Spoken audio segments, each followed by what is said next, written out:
Hi, my name is Jordan Rudess. Welcome to my video. I've been playing the keyboard since I was 7 years old. I started out playing a lot of classical music and discovered the synthesizer along the path when I was about 17 or 18. And during this video, I'm going to be taking you through some different techniques that I've developed along the way. They include compositional techniques, improvisational techniques, rhythmic, and also just technical skills with the keyboard. I've had the opportunity to play with a lot of very good musicians. Most recently, the bands I've been in are the Liquid Tension Experiment and my own Rudess Morgenstein project. But I've also played with groups like the Dixie Dregs and the Paul Winter Consort. I'd like to share with you some of these ideas that I've developed over the next period of time. Let's go.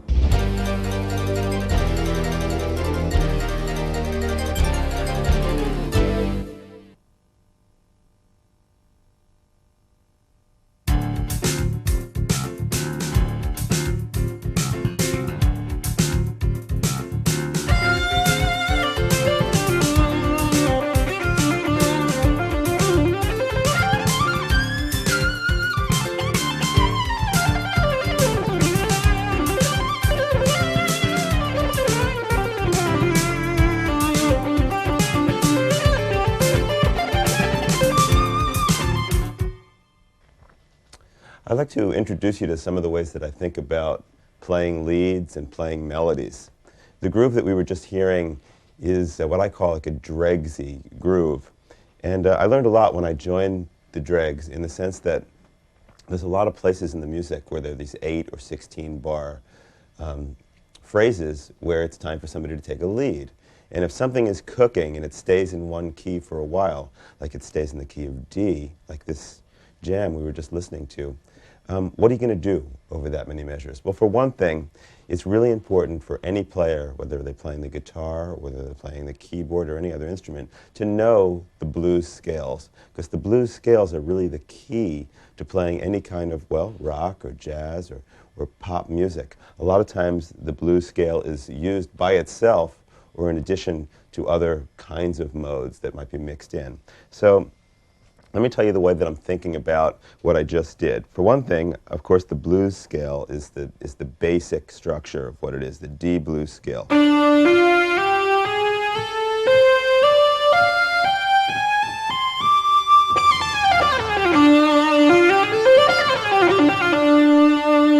Okay, for those of you who don't know what a blues scale is comprised of, basically it's the root, the minor third, the fourth, the flatted fifth, the fifth, the seventh, and again the root. So,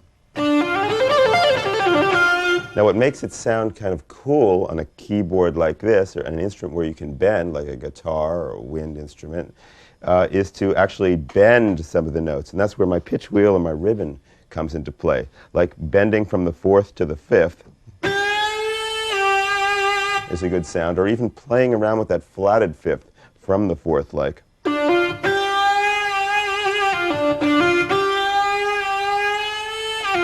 It's just a way of achieving tension as you go to the actual fifth. So you can either go to the flatted, or another typical bend would be to bend from the seventh to the top octave, because of course the seventh, just like when we were studying the bass, leads to the top root. So here's the seventh, bending to the top. So, and a typical bend, one of the first things I learned was like considered like the Jan Hammer bend, which is. So a good way to practice might be to just go.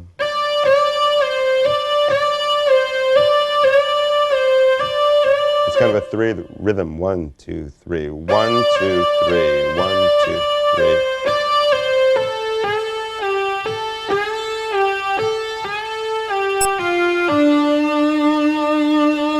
Sometimes what I'll do is I'll incorporate bends, like I'll bend into the seventh from the sixth, just for a different sound, like this. I'll lead up to it.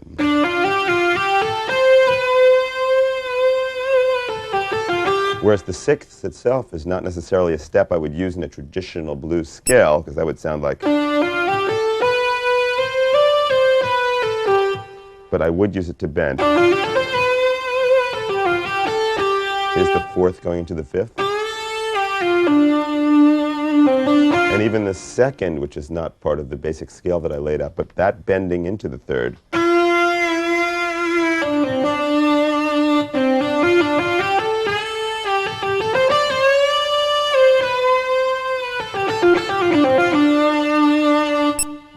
So some of these little things just to keep it interesting. Of course, if you want to check out some of the basic fingerings for the blues scales, please visit my website and you'll see a number of the scales there with some recommended, suggested fingerings. Let's take a really close look at what's happening with the wheel. Okay, so we'll use the D blues scale. And we'll start on the fifth, the A. Now we're going to bend into the fifth by playing the fourth, the G, and bend to the... Now, my wheel is set right now to do a whole step, and that's a pretty common default on most synthesizers. It can be changed, and sometimes, as a matter of fact, on a wheel I'll use a minor third, but most of the time I'll use the whole step. If I want more, I can use my ribbon and do a bigger bend. So here's a couple things you could do. Play the fifth, play the fourth, grab the wheel and push it up to the fifth, and then bring it back. If you're using a joystick, it's just a matter of playing the fifth, playing the fourth, moving the joystick, and bringing it back. The best bet is to do it in some kind of a rhythm. Up and back. Fifth, up and back. So here's from the root. Up and back. Root, seventh, up and back.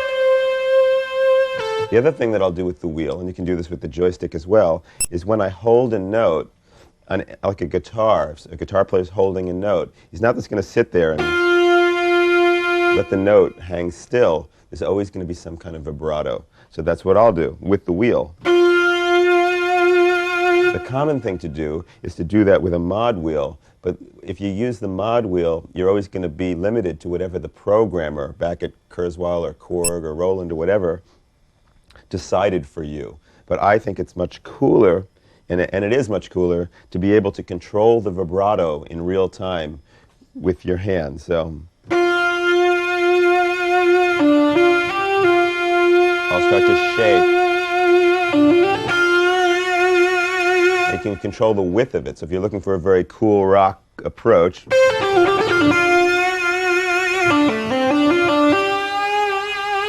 it might be very wide. And sometimes it's cool to do it a little slower than you might think is the right way. A lot of times the pre-programmed vibrato is more like a little faster. But the cool rock vibrato, really, if you listen, is slower.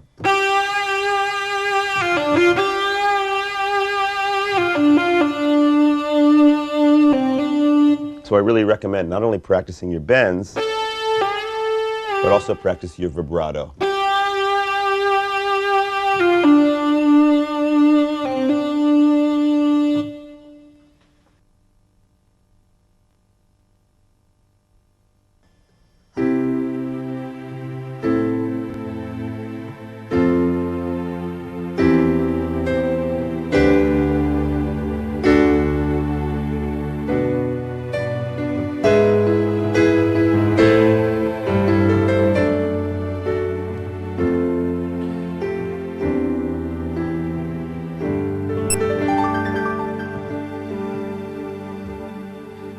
"95% of what I play is using this kind of close voice leading. And what that basically means is that, let's say I'm on a C chord, and I know I want to get to an A minor. I'll find the closest place to connect the two chords. So in this case, I only have to change one note to make the transition. So as I'm playing along, then if I want to get to an F chord, I simply move one note again. I'm always looking for this kind of voice leading when I'm playing to keep the music smooth. Even if I'm playing something with a melody, and the melody stretches out in the right hand, I'll usually find a chord that fits below it, like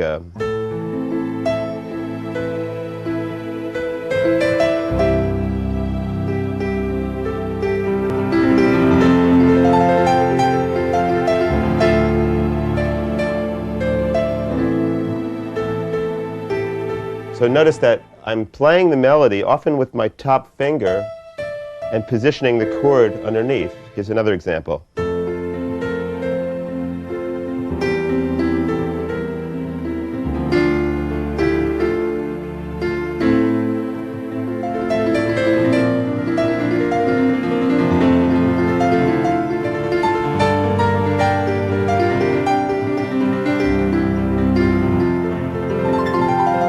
So no matter how fancy or simple I get, this concept of keeping the chords in close proximity remains throughout. And I find in most music that really is the case. So I'd like to actually show you an exercise that will help you to get started, to put the chords together and find the chords in the different inversions. This exercise starts on a C chord. And what we're going to do is we're going to play a major chord, and then we're going to play a minor chord. First the C chord, and then it's going to go to the relative minor, which in the key of C, A minor is the relative minor. So I find the closest place to connect the chords. And in every case in this exercise, it'll just be a question of moving one note. So you play the C, then you go to the relative minor, which is A minor. And then we're going to go down a major third in the left hand from A to F and go to an F chord. So there's one move. And now we're going to go to the relative minor of F major, which is D minor, by moving down a minor third here. And then this is the cycle.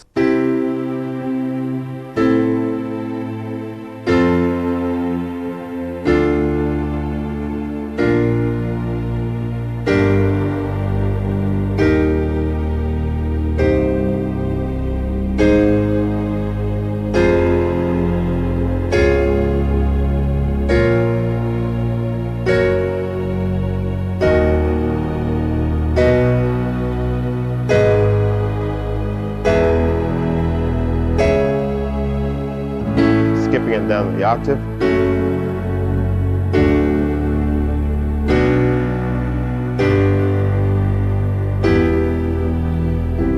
And finally it brings you back to C. So it takes you through every one of the major and minor chords. And then after you do that, we'll start the whole exercise from the first position of C, the first inversion. So instead of C, E, G, started on E, G, C. So the second chord will be A minor, but now the first finger to move is the middle finger. We should also note that when you're on the C chord and you move to the A, the voice that's going to change in the right hand is the finger that's going to move to the actual A. So when we go to the F, the one that changes is the E to F. So there's all kinds of interesting little patterns within this pattern to get you going. Now, the next thing I'd like to point out is it's always important to be making music when you're playing any exercise. As a matter of fact, whenever you approach a musical instrument, you should approach it with the idea that, okay, whether it's a technical exercise, a harmonic exercise, now I'm going to make some music. So what can you do with this exercise? For instance, you can treat it like it's an accompaniment pattern. So how would you play an accompaniment pattern? There's a lot of different ways. If you're just playing a song in back of a singer, or like a Beatles song, or an Elton John song, or anything like that, you're going to want to approach it in a couple of different ways. Here's some examples.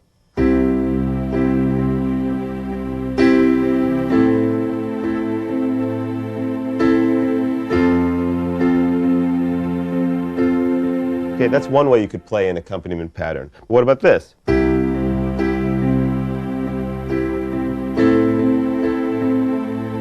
Or this. Or even this.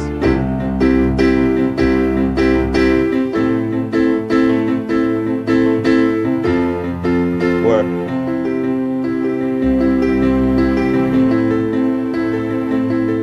so there's unlimited ways to play a pattern just with using this simple chord. And that's what I'd like to stress with any music that you're going to make, is when you're playing my exercises especially, try to make music. Pick a pattern and hold that pattern for a couple chords. Or play that pattern through the whole exercise and then pick the other pattern.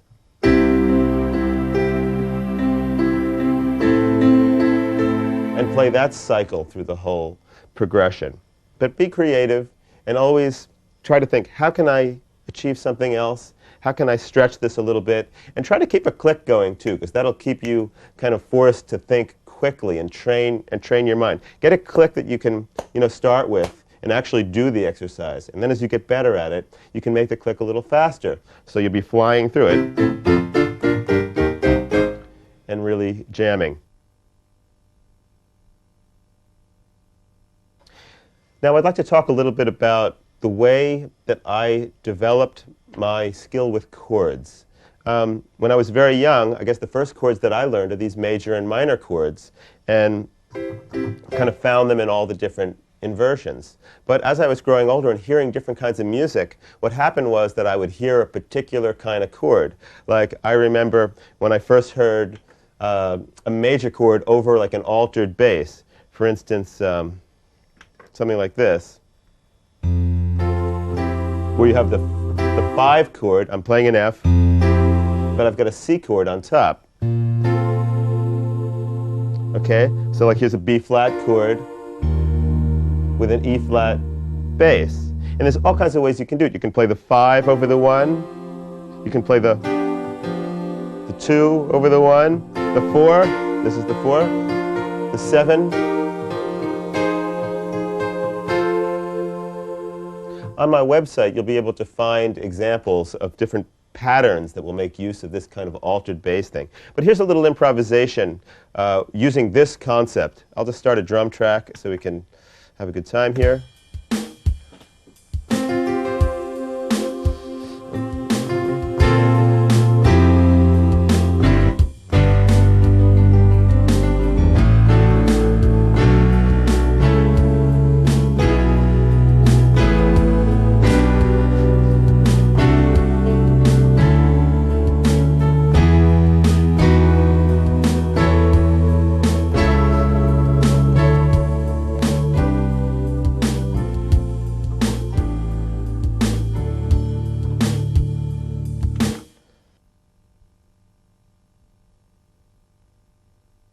Another chord that I discovered is the sus chord.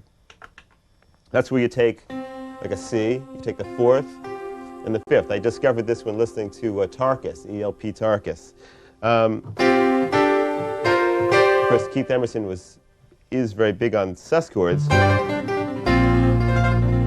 But same thing. Discover the chord, find it in different positions. And in different inversions. And once you find it, actually try to write a piece. Try to do an improvisation. Here's an improvisation that I'll do that uses sus chords.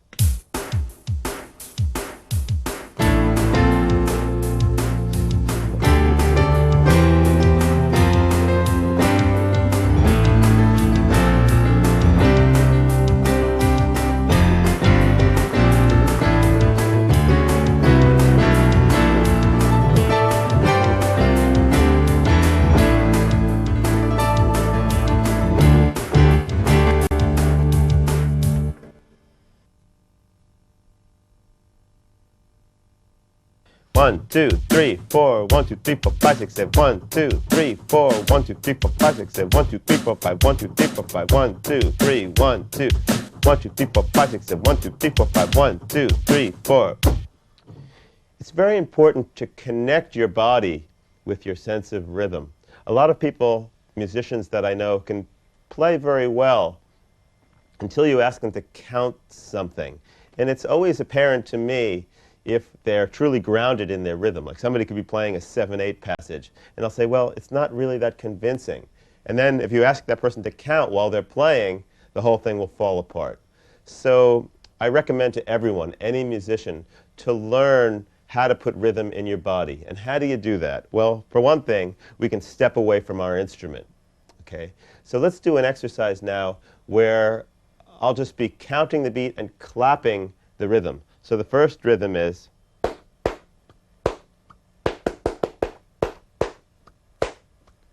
it's in 4. 1, 2, 3, 4.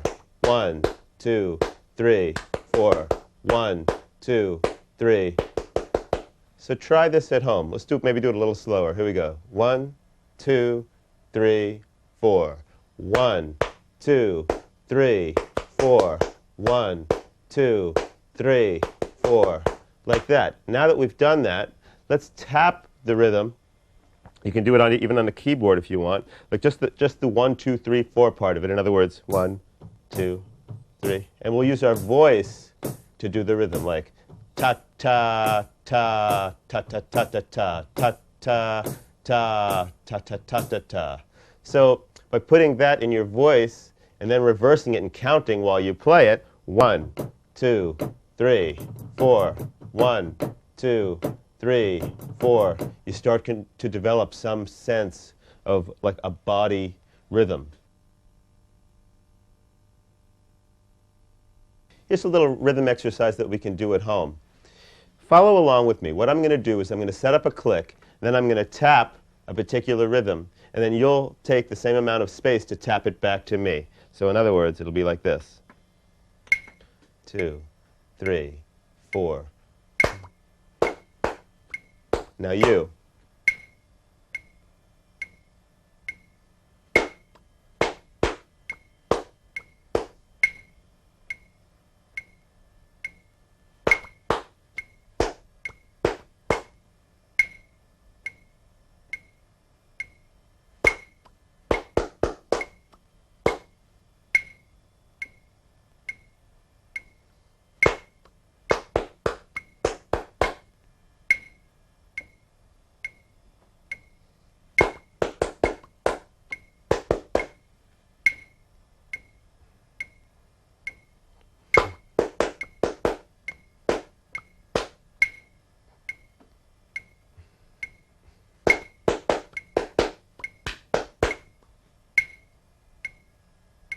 That one again.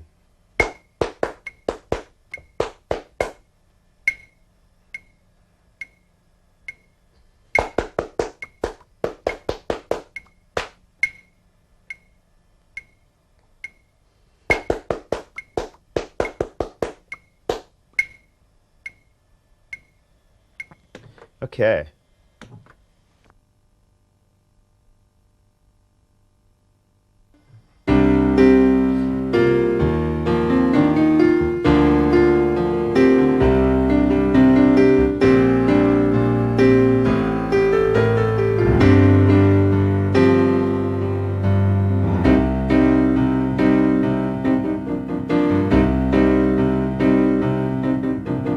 One, two, three, four.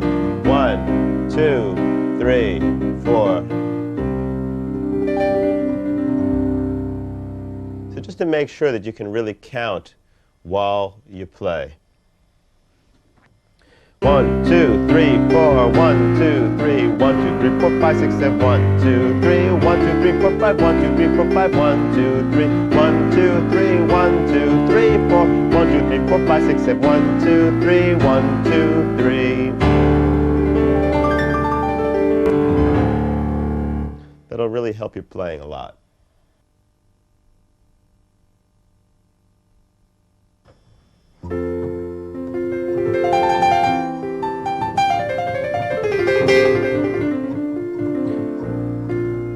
One of the most common questions is, how do you play over the changes? How do you know what to play? So I've kind of analyzed what I do, most of it by ear in a sense, and I think I can give you some good hints on how to look for things to play. For one thing, let's say we have a progression like this, which is F major, a C chord over an E bass, D minor, and B flat. So the groove would be.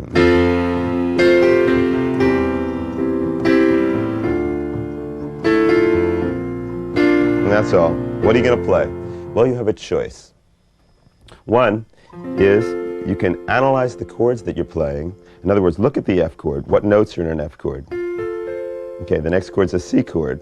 Let's kind of overlay that. So a C chord is C, E, and G. Right? And then, of course, there's a B flat chord here as well. So we've got these notes so far. And what did I leave out? And a D minor. So we found the scale, basically, by looking at the chords that are in the progression and analyzing all of them, all together we've made a scale. So if I try that scale,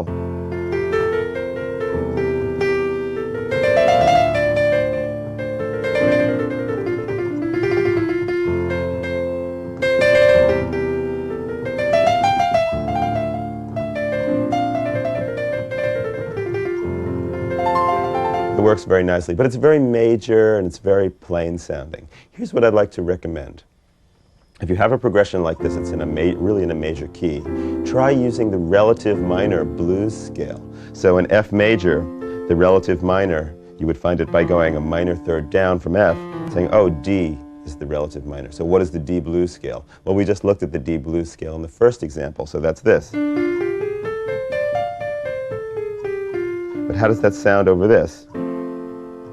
I'm going to start the D blues scale on an F. So the F is the root, but I'm using the notes of the D blues scale.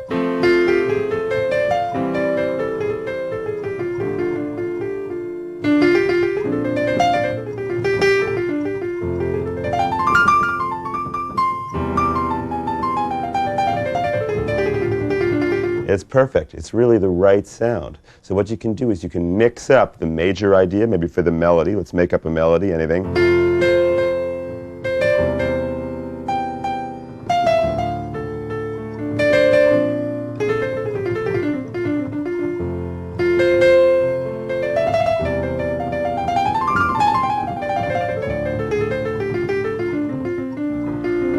So that's what you will do. You'll also notice, I don't want to keep anything a total mystery here, but like when I'm playing a piano sound with a bluesy type scale, I do this kind of slippery thing. And this is something they definitely didn't teach me at Juilliard, but it's something you have to learn along the way.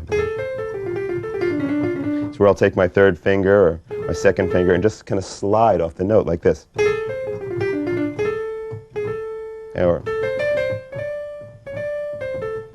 So I'm sliding from, in this case, the flat 5 of the D blues scale into the major third here of the key of F.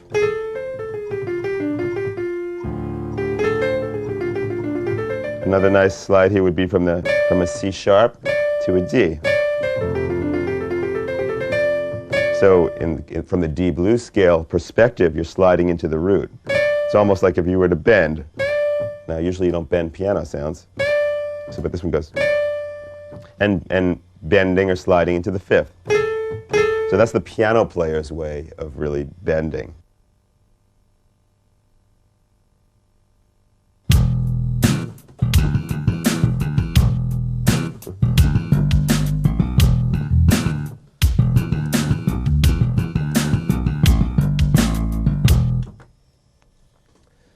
I'd like to give a little insight on how to create a bass line, both in rock and in jazz. Let's look at creating a rock bass line first, especially if you just want to groove and have something that really sounds good. It's important to realize some of the things that bass players do. And as a keyboardist, and with today's technology, a lot of times we find ourselves creating a whole orchestration. So let's take a look. First of all, the octave is the most important interval in a bass line. A lot of times, bass players will simply just take the octave and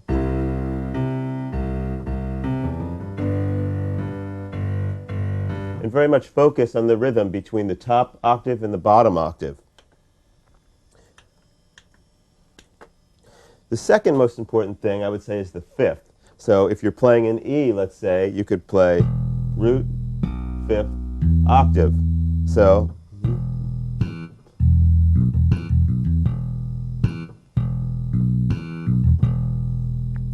and so it's amazing to think of how many different patterns can be created, even with just a few notes. Like if I start my little drum pattern and just take the root, the 5th, and the top octave,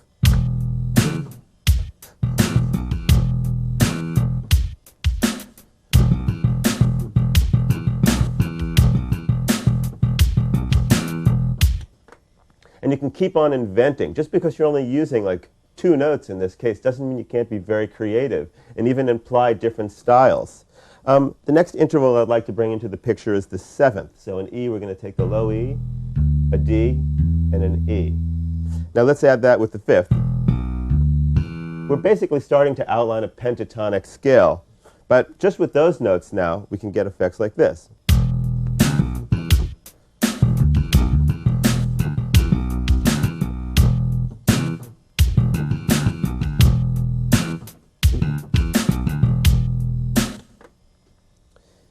It would be great to get a rhythm going now that we've already discussed rhythm, and actually try your hand at looping a bass line, creating something that would go for like 2 measures, and then without stopping the count, to go on and create a different pattern. Something like this. So you would, and again, now do something else.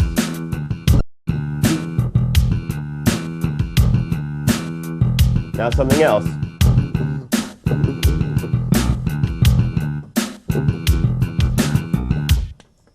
This kind of practice would be very helpful and also help with your improvisational skills. Let's look at what I consider to be like the next most important interval in creating a bass line, which is the 4th. So in E, you would play an A.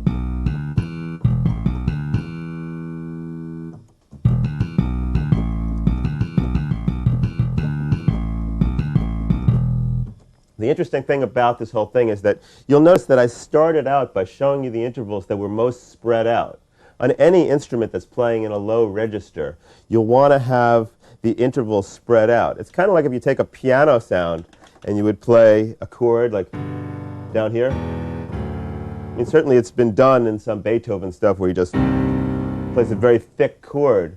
But in most music, most popular music especially, what happens is that the low register will be actually spread, whether it's a piano sound where I'd be playing like root, 5th, and then the 10th, or a bass sound where as I said, the octave would be the most important thing.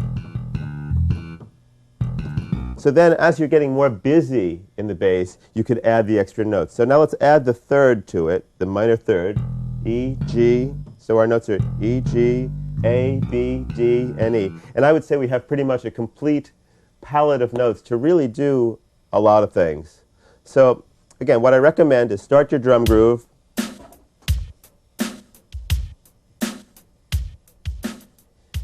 and take a tempo that you can continue making up a bass line, and just get something for 2 measures, and then without stopping, change it to the next idea that you have.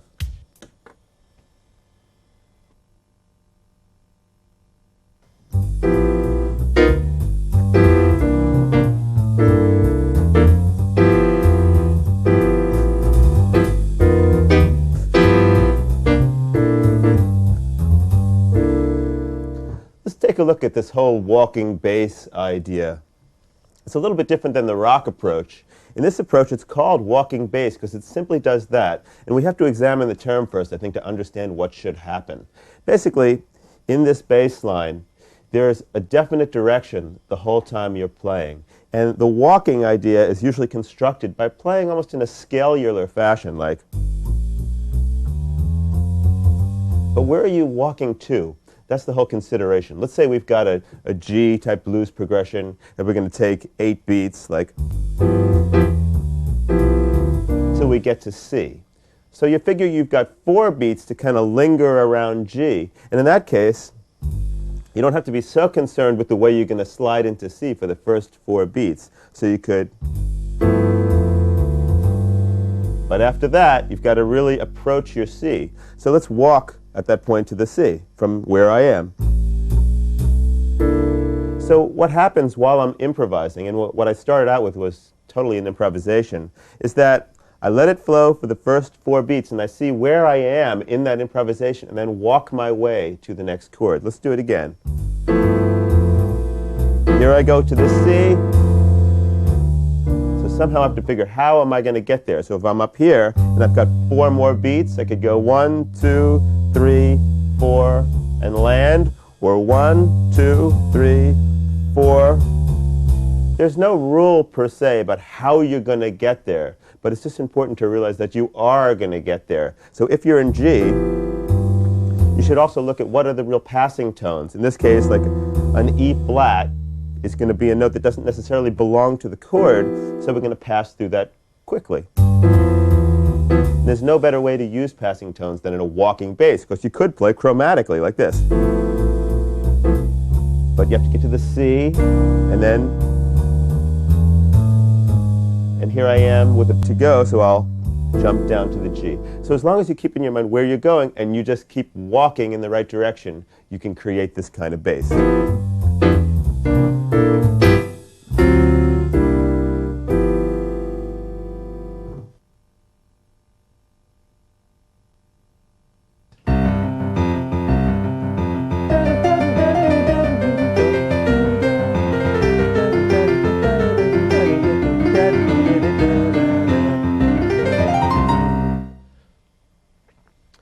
People very often come up to me and say, well, how do you develop independence of the hands? Not necessarily independence of the fingers, but how do you do one thing with the left hand and another thing with the right? Well, this is something that's very important as a keyboard player, so you can do things like play a bass part and play a separate melody harmony section with the right hand. And what I did to develop my independence is developed an exercise that's kind of like a mixture of independence of the hands and also an ear training exercise. Basically, what you want to do is to be able to connect your thought process, or even like your musical ear, to your fingers. And how do you do that? Well, a big part of that is actually singing, whether that's out loud, which I recommend, or to yourself. So here's what we're going to do. Try this. Let's take a very simple bass line, like just D, A, D, A, just like that. Now you'll probably want to try this with a click, so that will make you feel very stable and very comfortable. And play it until you really feel like it's rock solid and you can't go wrong. Then, in the right hand, begin playing a melody. At first, don't make big skips like,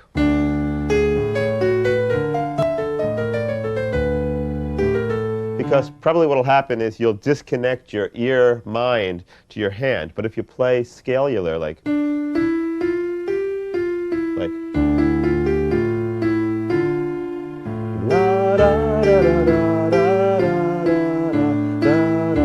and you'll know at home when you're on top of it and when you're kind of losing it, because you'll just feel it.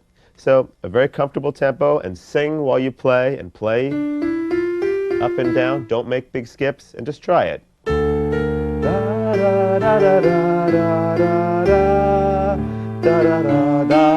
You might say, oh, that doesn't sound right. And you're also your own judge. What sounds good, what doesn't? Maybe you're into some Arabian scales or something, and you want to go. That might sound fine to you. So be your own judge and go slow. Also, it would be good to practice this with a drum beat, like I have one right here ready to go. So it'll keep you really steady.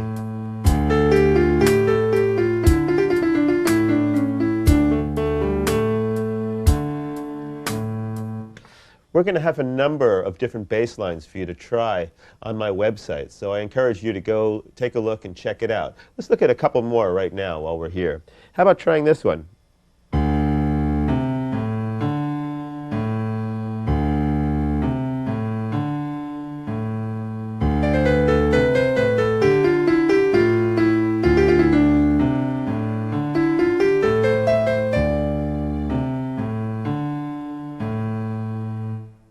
So if you're more advanced, you can try a pattern in 7, like this one. 1, 2, 3, 4, 5, 6, 7, 1, 2, 3, 4, 5. And get it very steady, and keep doing it. And then add your right hand. And don't be afraid to sing, because nobody's around, hopefully, at your house.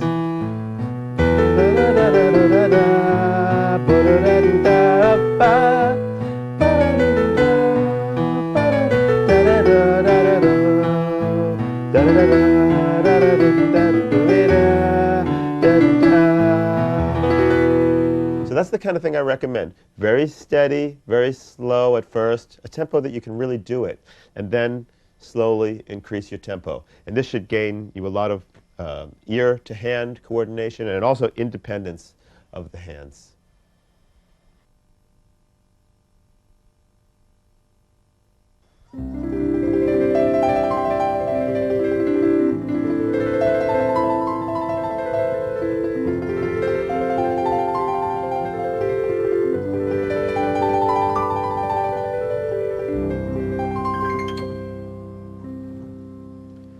One of the things that's very important in keyboard playing, or on any instrument, is having a technique. And to develop a technique, it's kind of like a sport in the sense that it's a very physical thing. And to be able to make music on a keyboard, you're going to have a lot of control of your hands. There's just no avoiding that. First of all, you want to make that connection between your ear and hands. And if you want your hand to play exactly what you're hearing in your head, your hand better be well equipped to do that.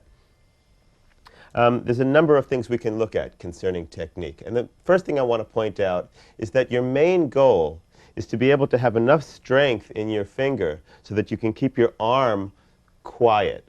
You see too many players who play along and there's a lot of motion. But usually to do a riff, you don't necessarily need to be moving around at all with your arm. It's just your finger that's going to actually make the motion.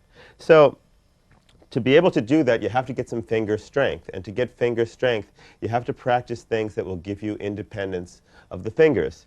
Now, I myself practice not only on the keyboard, but I'll also practice on my knee, or I'll practice on a tabletop. And some of the exercises that I'll show you, you can do anywhere. Of course, there's very standard exercises, like things like this one.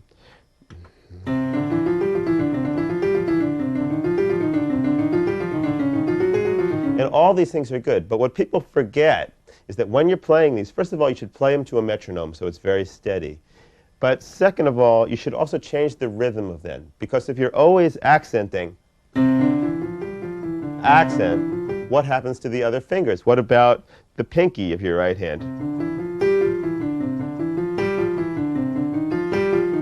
What I used to do, and still do sometimes, is if I'm playing something like that, I'll go like this. To give some extra attention to the fingers that we know are weaker. For instance, we know that trilling with 3 and 4, or even if you try that, you're going to find that perhaps trilling with 1 and 2 is going to be a lot smoother than 3 and 4, if at this point you can do that at all. So let's take a look at a couple of different exercises. First of all, I like to apply the rhythm method to technique. And what that means to me is that you can take 3 notes. Let's say these 3 notes. And by applying a rhythm to that, like a beat of 3, 1, 2, 3, 1, 2, 3, 1, 2, 3. So you're playing quarter note, then eighth notes. 2, 3, quarter, eighth, eighth, eighth, eighth, quarter. And what's happening here, you'll notice, is that first we're accenting the C, C, E, D, C, E. Now try it in a 4 count. 1, 2, 3, 4, 1, 2, 3, 4, 1, 2, 3, 4, 1, 2, 3, 4. And it'll work with any 3-note pattern. How about if we take these fingers and go 1, 2, 3, just that. 1, 2, 3, 4, 1, 2, 3, 4, 1, 2, 3, 4, or 1, 2, 3, 1, 2, 3, 1, 2, 3. Let's take the same first pattern we did and count it like this. 1, 2, 3, 4, 5, 1, 2, 3, 4, 5, 1, 2, 3, 4, 5, 1. So what's happening when we do a 5 count, not only are we practicing coordinating our rhythmic skills with our body by counting, but we're also accenting a different note each time. 1, 2, 3, 4, 5, 1, 2, 3, 4, 5, 1, 2, 3, 4, 5, 1, 2, 3, 4, 5. Do it with your weaker fingers. 1, 2, 3, 4, 5, 1, 2, 3, 4, 5, 1, 2, 3, 4, 5, or 1, 2, 3, 4, 5, 6, 7, 1, 2, 3, 4, 5, 6, 7, 1, 2, 3, 4, 5, 6, 7, 1, 2, 3, 4, 5, 6, 7. Things like that. And do that kind of exercise on tabletops. If you're in school, you can be, while the teacher is talking, don't tell them that I recommended this. You can go 1, 2, 3, 4, 5, 1, 2, 3, 4, 5, 1. And try not to get your whole arm involved in the accent either. Don't do this. 1, 2, 3, 4, 5, 1. The temptation will be to do that at first because you don't have the strength in your finger yet to do that. But if you go slowly,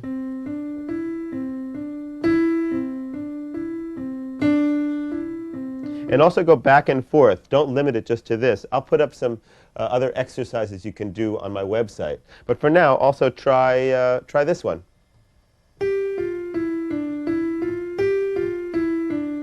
So 1, 2, 3, 4, 1, 2, 3, 4, 1, 2, 3, 4, 1. So all it is back and forth, just like that. And you're going 1, 2, 3, 4, 1, 2, 3, 4, 1, 2, 3, 4.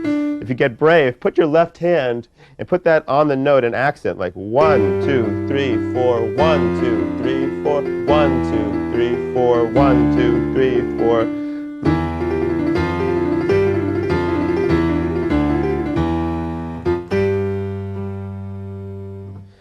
Some other exercises that I'd like to show you include an exercise that I kind of made out of an original Brahms exercise, which goes a little bit like this.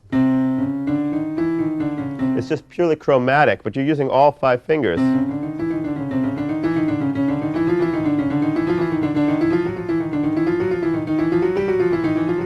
Remember not to only accent the first beat like this, but also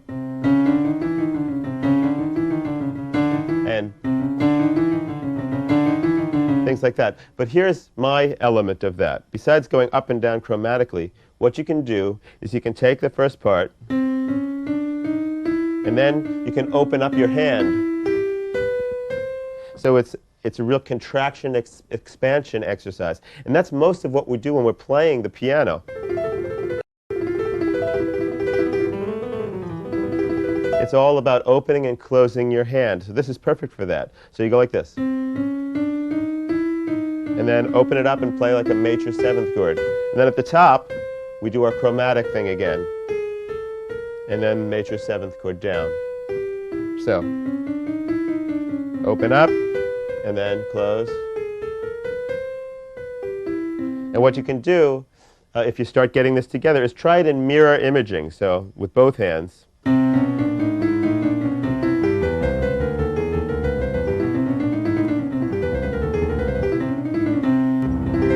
It's a perfect exercise for right before you're about to go on stage and you really need to get your hands limbered up and feeling warm.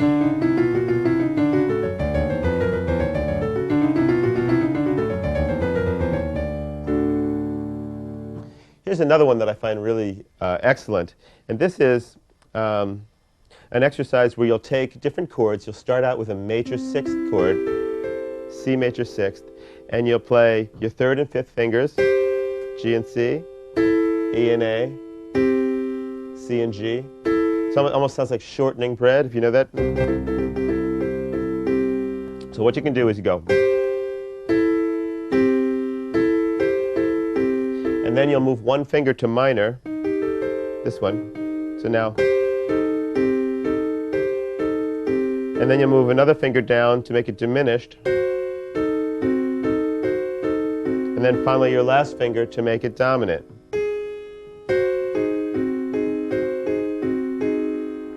Then when you're done with that, you move to the next key. So you start out with major, then make it minor, and then drop another finger here to make it diminished, and then finally drop this finger to make it dominant of the next key. And when you've got that down, you can add your left hand in a mirror image. So that turns out to be like this.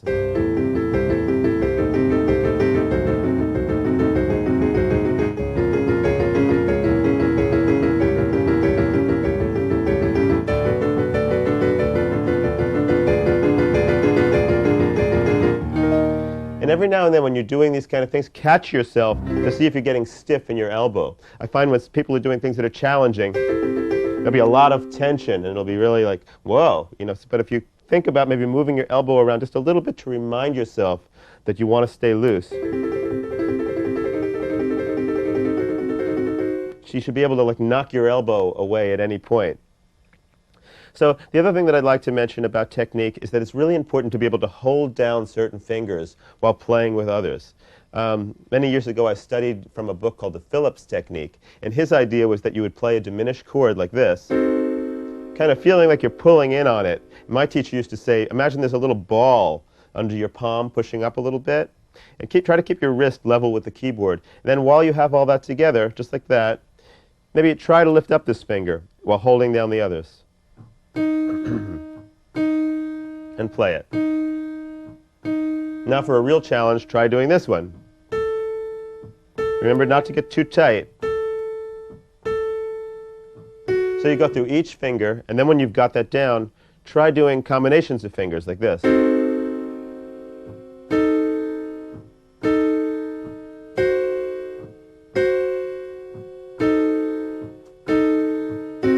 And of course, the triplet is one of the most helpful rhythms in technique because it lets you accent both fingers in this, like this, like 1, 2, 3, 1, 2, 3, 1, 2, 3, 1, 2, 3, 1, 2, 3, 1. You can also try this exercise just by holding down like C, E, F, and G. You can go.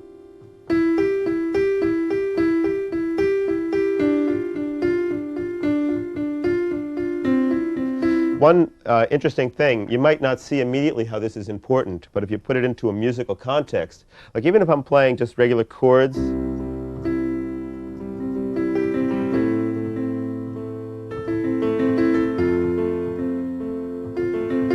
right now I'm not using any pedal, but it still sounds like the chord is sustaining. That's because I'm only lifting up the fingers that actually need to be lifted up.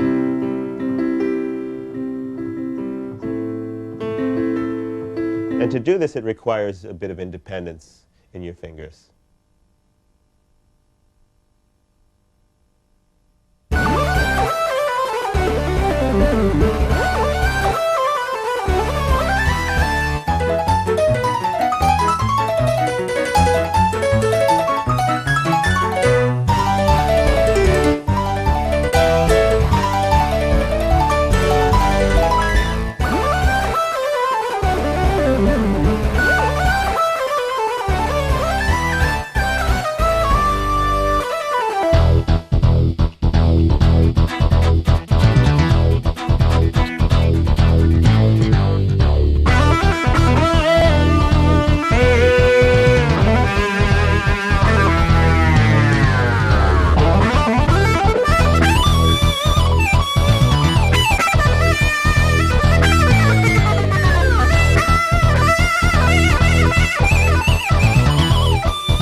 I'd like to take a little time to show you some of the things that I do with the Kurzweil synthesizer. For one, when I play out live, these days I only use a Kurzweil 2500X exclusively. No other racks or modules or anything. Everything is basically in this synthesizer. And of course, this unit is a synthesizer and a sampler, and that's part of what makes it really powerful. It's the merging of those two technologies that really makes it possible for me to do what I do and express myself. Let me show you some examples of some of the kinds of things that I do. It's possible to basically put a different sound on every key, but more than that, I can decide on specific layers per key. So you really have complete control over, okay, I want 3 sounds on the C sharp, and I want 1 sound on the G, and in this area I want another sound. Like for instance, in this sound,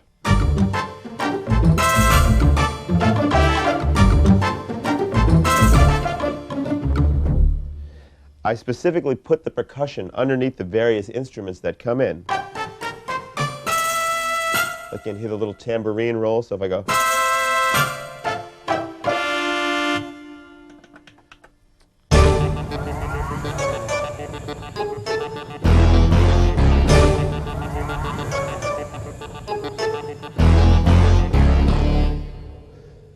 so like on this sound, I chose a specific note that I knew I was going to play as part of the chord to bring in this motor sound. There's also like an orchestral hit that happens. And as I play, you have like a pizzicato and a xylophone type sound. So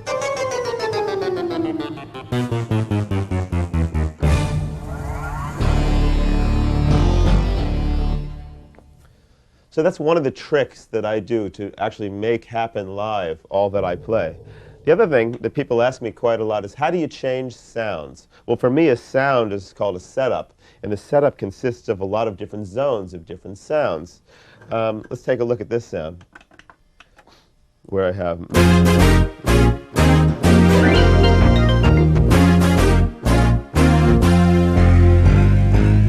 So I've got all my different sounds. Let's let's call that one sound. And then if I step on my little pedal, which is on the floor here, I only use 2 pedals. One of them will cycle me through the different patches that I go to. So as I'm playing along, I can be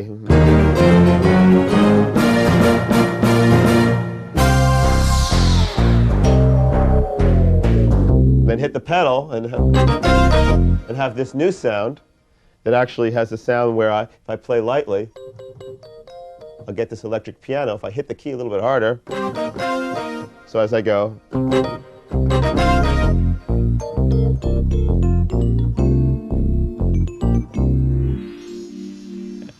and the little bell effect that you hear is actually assigned just to this key. So that's a little bit about like putting sounds, placing the sounds on the keyboard. Let's talk a little bit about the controllers now. What happens is, a lot of times what I'll do if I want to just like play a lead, I'll run a looped sample. It's my choice to do that sometimes instead of a sequence. I just rely on samples more than I do necessarily a sequence. So in this particular patch, if I play down here,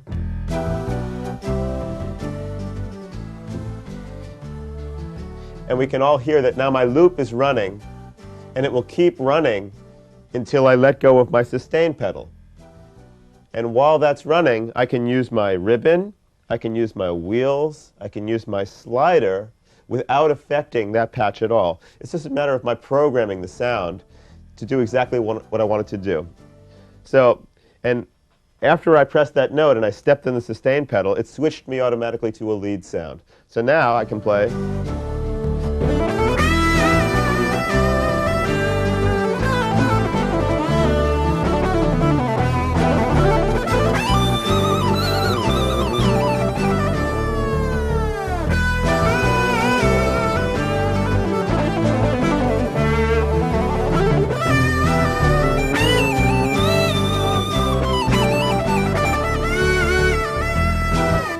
So everything that I'm doing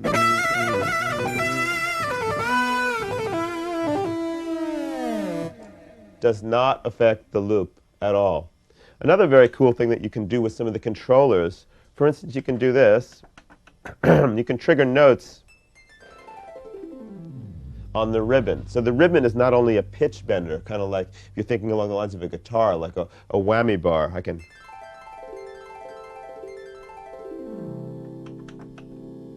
or I can also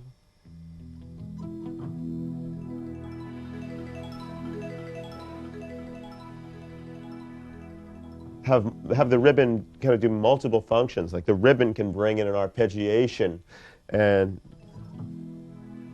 make the sound pan and change the filter all at the same time. So all these things all together kind of enable me to do what I do in performance. On a sound like this one,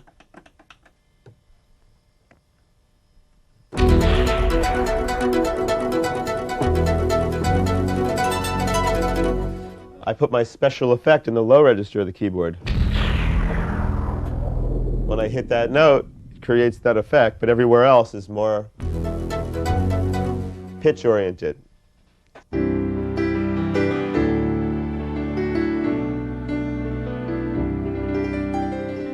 What's great about my Kurzweil keyboard is that I can have infinite layering and splitting potential. I can put a different sound on every key, many sounds on one key, a couple sounds on other keys. And with the controllers and the ribbon and the sliders and the pitch wheel, I can bring those sounds in, fade them out, trigger sounds by things like the ribbon. In this example, I'll use the ribbon to actually trigger a sampled slide that I have.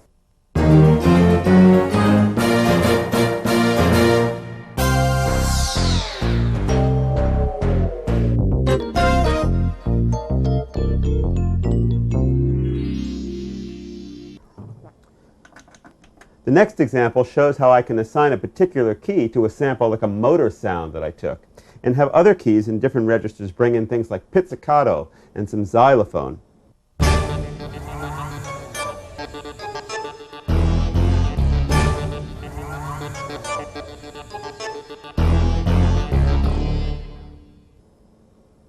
This is some of the capability of the Kurzweil synthesizer.